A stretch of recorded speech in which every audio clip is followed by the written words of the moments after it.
দেখবেন বাংলাদেশে আমাদের ক্রিকেটাররা যখন অন্য কোনো দেশের সাথে খেলে, অনেক সময় এমন হয় বল বাকি একটা, রান দরকার 6টা। বল বাকি কয়টা? পটুয়াখালী বুঝে নাই বোধহয়। বল বাকি কয়টা?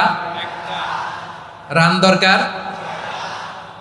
আপনি দেখবেন ক্যামেরাম্যান তখন গ্যালারিতে খালি দেখায় দর্শকদের যে কি অস্থিরতা। হিপ হপ স্টাইলের মেয়েটা, যে মেয়েটার ওড়না এতক্ষণ ছিল গলায়, এতক্ষণ কই ছিল, ওই মেয়েটা দেখবেন ওড়নাটা টেনে মাথায় দিয়ে এরকম মুনাজাত ধরতেছে, আল্লাহ আল্লাহ, একটা ছক্কা, আল্লাহ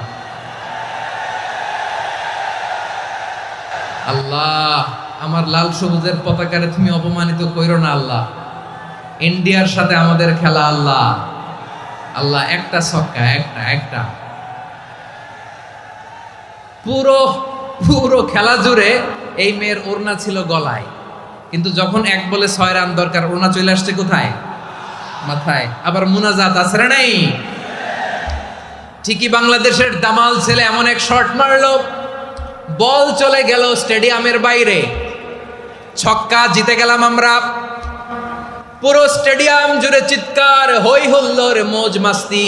যেই মেয়েটা মাথার মধ্যে ওড়না দিয়ে এতক্ষণ সুবহানাল্লাহ সুবহানাল্লাহ বলে আল্লাহর কাছে দোয়া করেছে, ওই মেয়ে এখন আবার ওড়না ফেলে দিয়ে নাচা শুরু করে দিয়েছে। তাহলে আল্লাহর ভয়, আল্লাহর প্রতি আস্থা, বিশ্বাস, ভালোবাসা, এটা কি ক্ষণিকের জন্য? মানে আমার যখন লাগবে তখন আল্লাহর ইউজ করবো নাকি?